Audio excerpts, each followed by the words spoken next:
Hola a todos, cuartos, quintos y sextos. El día de ayer había empezado a hablar con ustedes sobre esta deliciosa compañía que está conmigo, Octavio Salazar. No hay soledad cuando tienes estas compañías, ¿ok? Entonces, bueno, Octavio Salazar, el hombre que deberíamos ser, ¿se acuerdan? Ahorita les voy a hablar de este segundo subtema que se llama el hombre violento. Yo he tenido la oportunidad de trabajar muchísimo violencia porque justamente esa fue la razón que me llevó a hacer un posgrado al extranjero, ¿no? Las alarmantes cifras de feminicidios en nuestro país y que no existiera un doctorado en este país para hablar de violencia de género. El país más feminicida del mundo. Esa fue la razón porque la universidad me dijo, vete, no tenemos el doctorado aquí, ¿ok?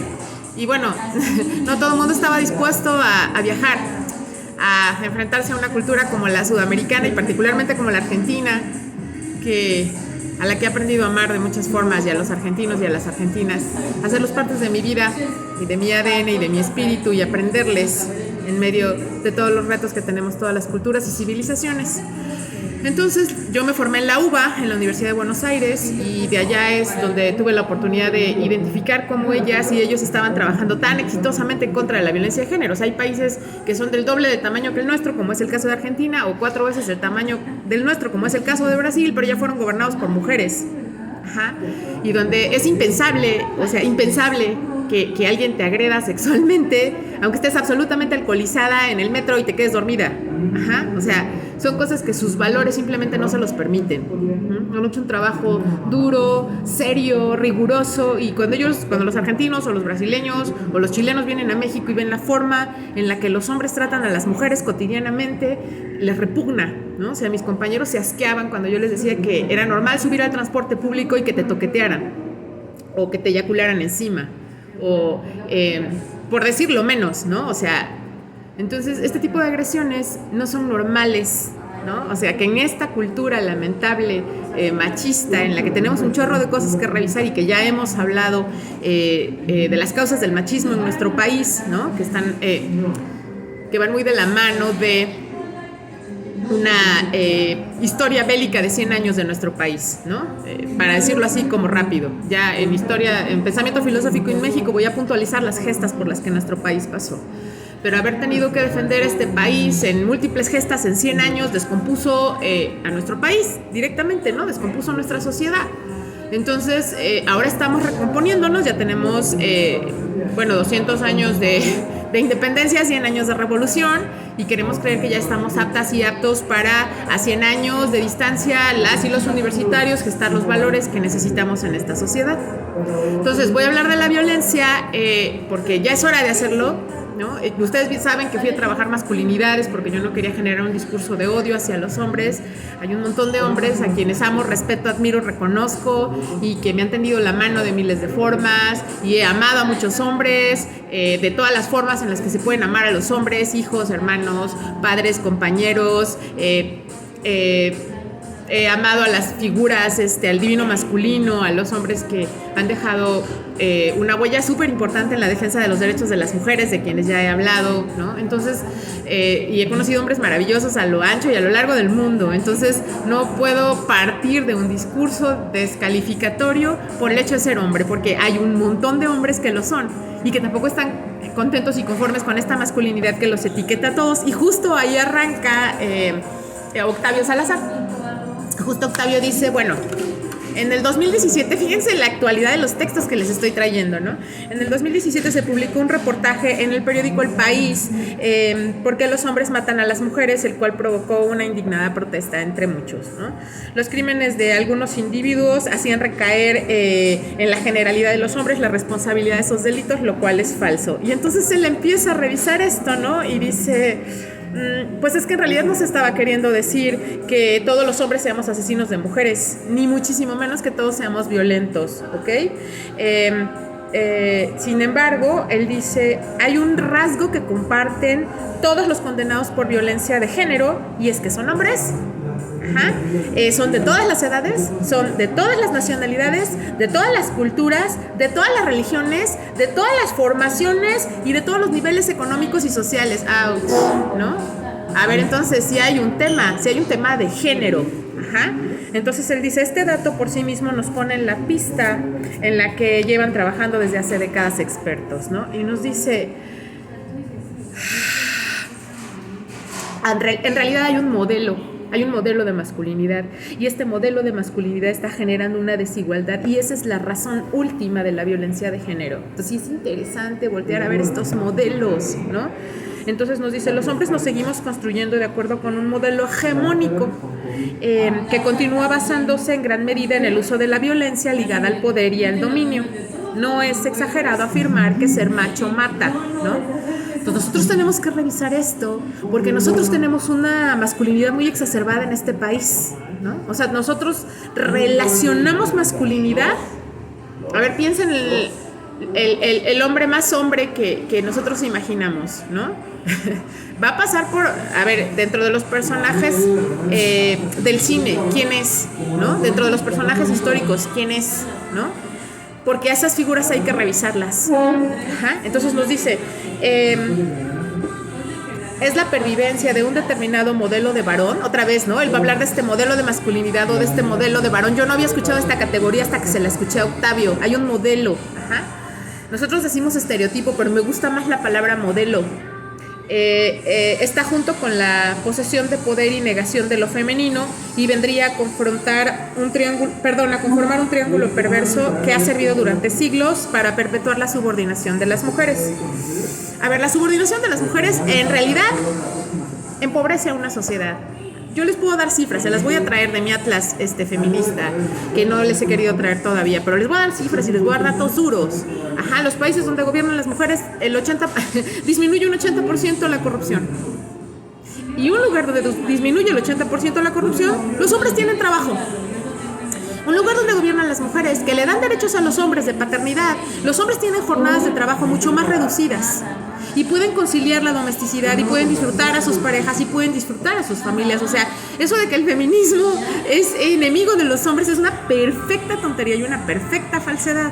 Ajá. Entonces, en realidad, de lo que se trata es de una igualdad que tanto asusta, ¿no? O sea, no entiendo por qué asusta tanto disfrutar los espacios privados a la masculinidad, ¿no? Y abrir los espacios públicos a las figuras femeninas, ¿no? Que además, pues no es que sea un favor, o sea, es que si ya trabajaste 8 horas en tu trabajo, pues creo que tienes derecho, ¿no? A salirte a tomar un café o una copa con tu amiga, ¿no? Qué sé yo, o sea, no le veo lo malo, no le veo lo crítico, no le veo, o sea, es algo que es tan normal en el resto de los países. En serio que México va tan atrás, es muy penoso, es muy lamentable. O sea, todo Sudamérica tiene unos derechos de las mujeres súper avanzados, todo Canadá, todo Estados Unidos. Es horrible ser el país más feminicida, es vergonzoso. O sea, toda Europa, o sea, tienen un chorro de derechos las mujeres, ¿me explico? O sea, entonces, ni siquiera Arabia, o sea, ellos lo han dicho, o sea, nosotros no tenemos feminicidios, ¿no? O sea, sus mujeres estarán tapadas, no tendrán derechos, no tienen acceso a la educación, pero no las matan. O sea, somos el país más violento. ¿Qué rayos? Ajá. ¿Qué está pasando? Y las mujeres tenemos responsabilidad, voy para allá, ¿no? Entonces dice...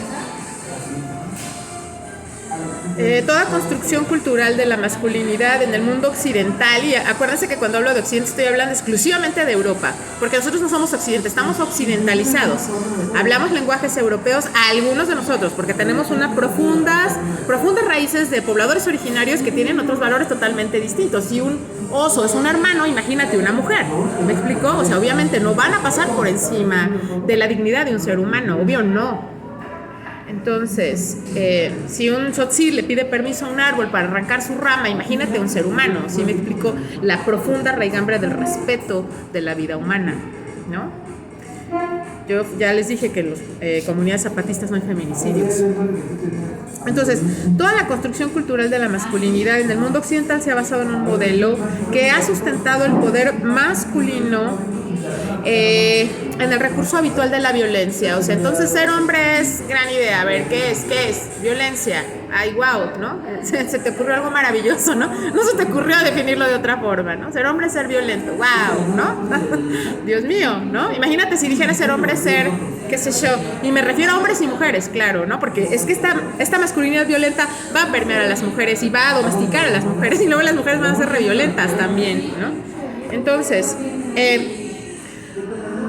nos dice que la mitología clásica certifica la violencia a través de dioses violentos, violadores y que devoran a sus hijos, ¿no? Por mencionar a omnipotentes, ¿no?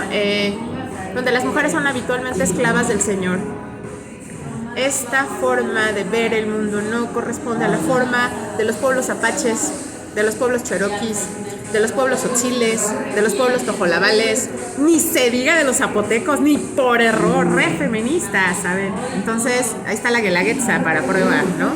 Entonces, obviamente no tiene nada que ver con nuestras raíces, ¿me explico? Aquí nos habla de una construcción heroica de la masculinidad, nos dice que esta idea del héroe en la masculinidad recurre a la violencia para alcanzar o mantenerse en el poder, ¿no?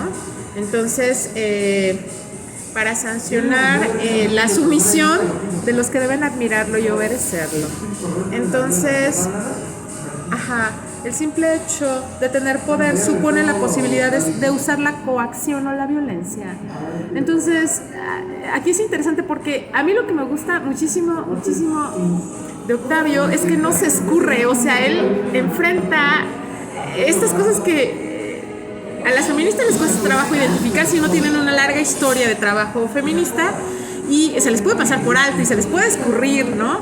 Pero como él detecta perfectamente. ¿Se acuerdan que ayer nos habló de micromachismos? Bueno, ayer hablamos de micromachismos, ¿no? Y que pasan por hacerme el que no me doy cuenta de que mi pareja está trabajando un montón de horas, o sea, es el no darme cuenta, ¿no? Esos son micromachismos. Bueno, ahorita nos está hablando de la coacción, ¿no? Coaccionar es forzar a la gente a hacer algo que no quiere, y eso es violencia. Entonces la persona no lo quiere hacer, pero yo detento poder, ¿no? Puedo tener actitudes de poder o roles de poder que por supuesto puede perfectamente hacerlos la madre. O sea, ya Rosario Castellanos había hablado de eso con nosotros y nos había dicho que habían madres que utilizaban a los hijos como su recurso de salvación, ¿no? Entonces los pobres hijos eran rehenes de esta figura materna que quería ganarse el cielo a través de los hijos, ¿no? Y el pobre hijo ya no se podía sacar a la mamá de encima jamás, ¿no? Bueno, eso es coacción.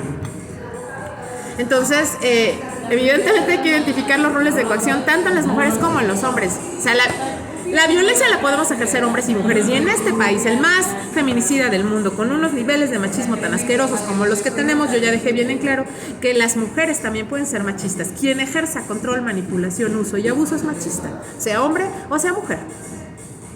Si esa persona no respeta tu voluntad, si esa persona te quiere forzar o controlar, ¿no? Si esa persona te manipula, o sea, te miente, te engaña, te chantajea, ¿no? Te echa en cara todos sus sacrificios por ti para obtener beneficios de eso, eso es manipulación, ¿no? Y por supuesto el abuso, ¿no? O sea, hacer que tu voluntad desaparezca porque esa persona quiere imponer su voluntad por encima de la tuya. Y eso daña tu espíritu, te destroza el espíritu. Estas madres castradoras destrozan el espíritu de sus hijos, evidentemente, ¿no? Entonces, hemos sido socializados para asumir la agresividad frente al otro como parte de la manera correcta de ser hombre, ¿no? Pero ojo, yo estoy dejando bien en claro que en esta sociedad el machismo permea igual hombres que mujeres. Entonces,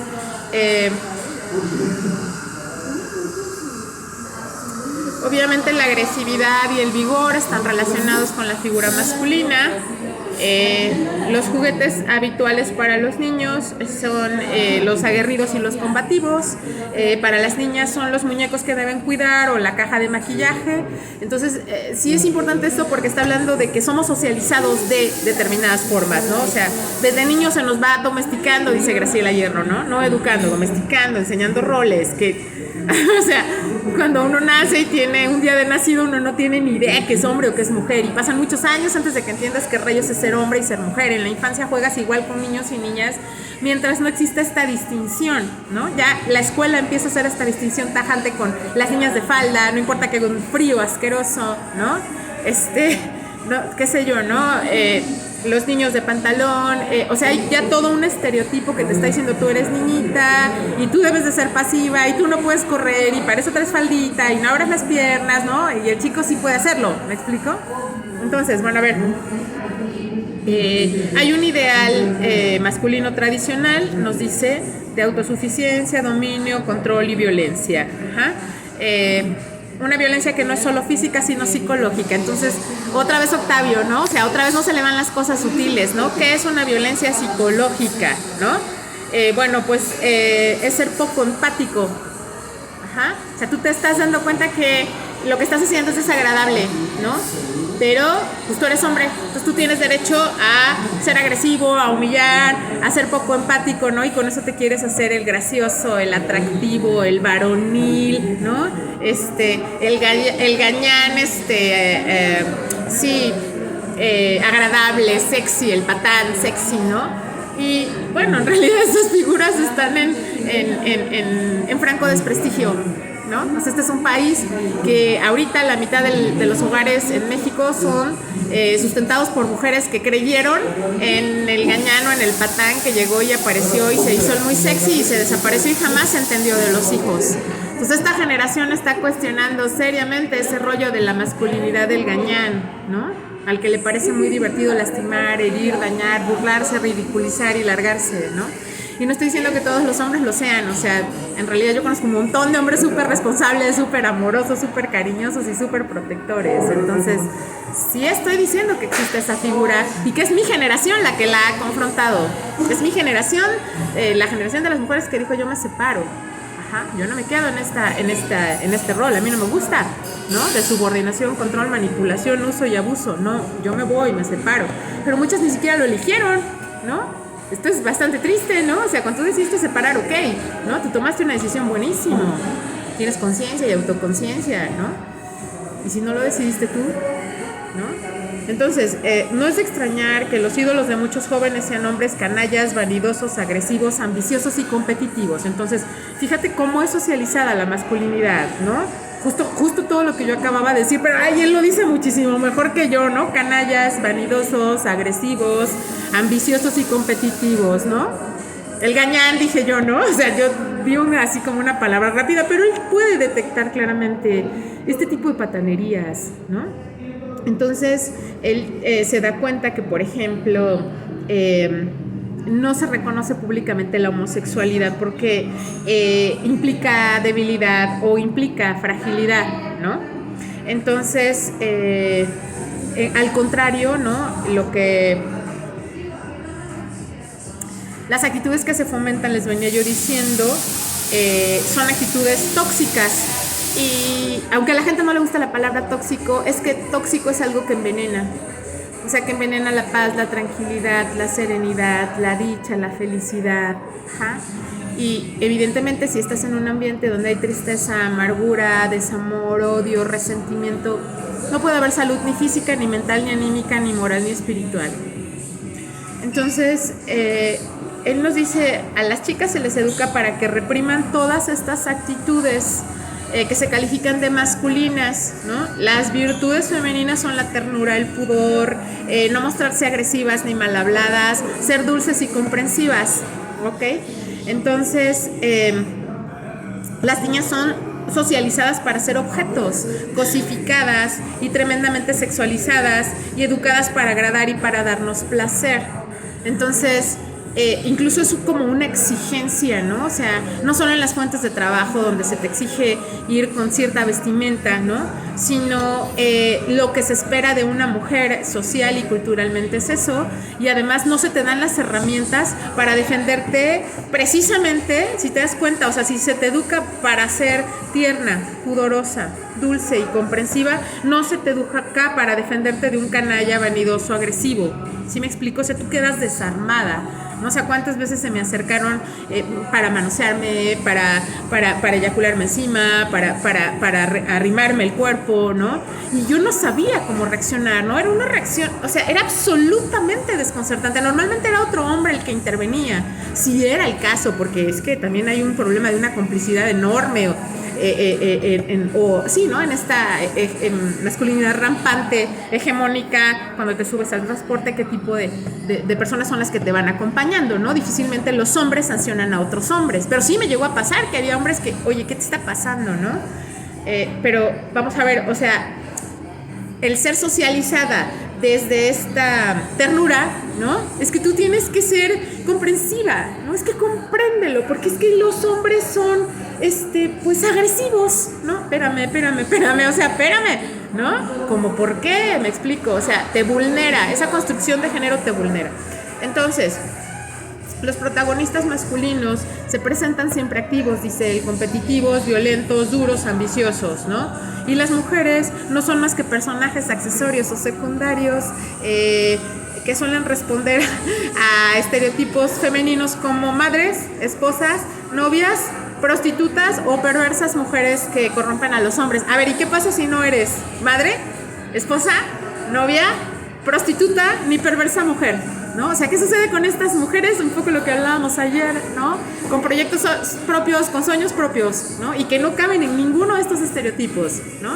Y que a lo mejor tampoco están interesadas en ser socializadas desde esta figura de vulnerabilidad, ¿no? O sea, ¿qué sucede? Bueno, entonces, nos dice que en el cine comercial no ayuda, y esto lo vamos a ir viendo todo el tiempo en muchas críticas de masculinidades. Los hombres que han trabajado masculinidades se han dado cuenta del fraude en el que han sido socializados a través del cine, que les proyecta unas figuras masculinas de basura directamente, tanto hombres como mujeres. O sea, ¿tú crees que es padre ir a ver una película y ver a las mujeres convertidas en lo que las convierte el reggaetón, ¿no? O sea, lo que importa es de qué tamaño tienen las caderas y cómo las mueve. Bueno, en el caso de los hombres es exactamente lo mismo, porque somos convertidos en objetos. ¿Ja? O sea, no son, sí, los sentimientos de las personas, sus sueños, sus anhelos, sus ilusiones, sus pasatiempos, sus hobbies, cómo alcanzan la serenidad, la paz y la tranquilidad, es lo último que interesan esas tramas. ¿Ja? Asquerosas, en realidad, ¿no? Que nos vacían de la esencia humana. Entonces, nos dice, bueno, él reconoce los privilegios, ¿no? Los privilegios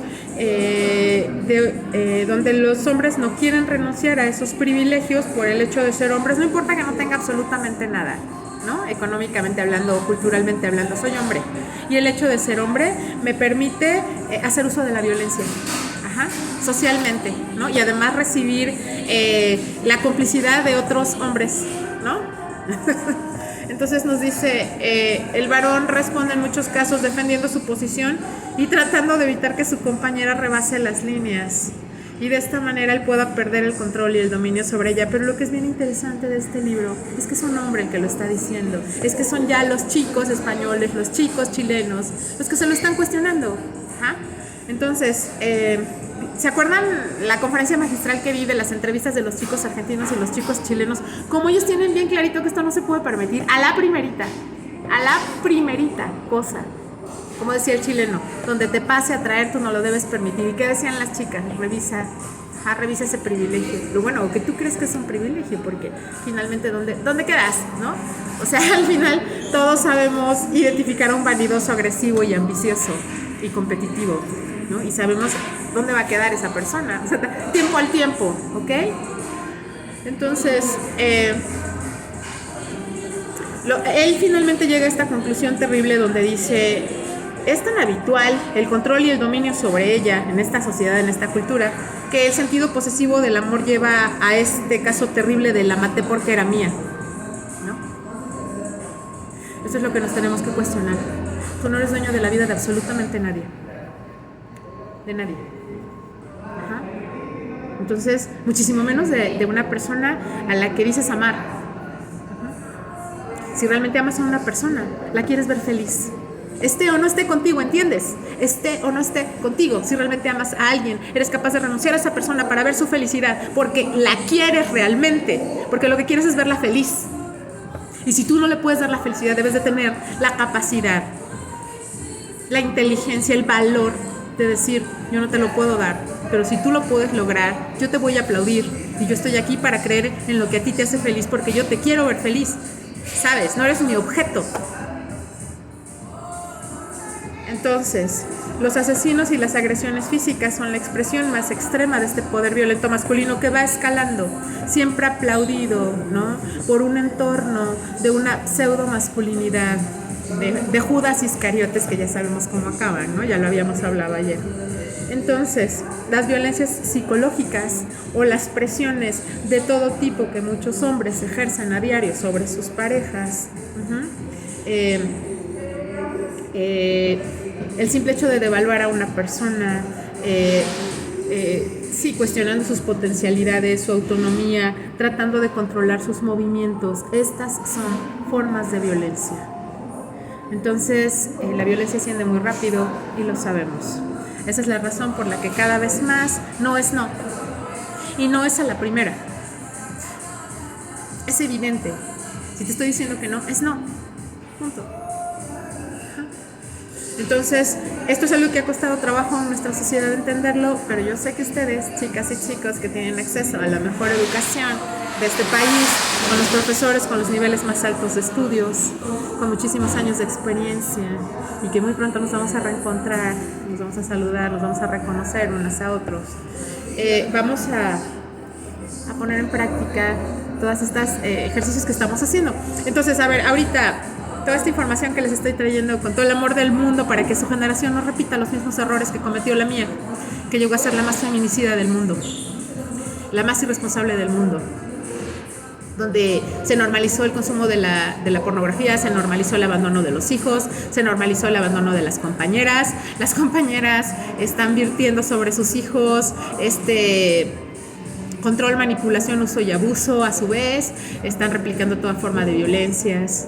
Entonces tenemos mucho trabajo que hacer para realmente ser el país que queremos ser, para realmente evolucionar como sociedad. Y aquí estamos, dando la marcha, teorizando, complejizando y problematizando nuestra esencia, porque ¿qué hace la filosofía sino responder a la pregunta ¿quién soy? ¿Qué soy?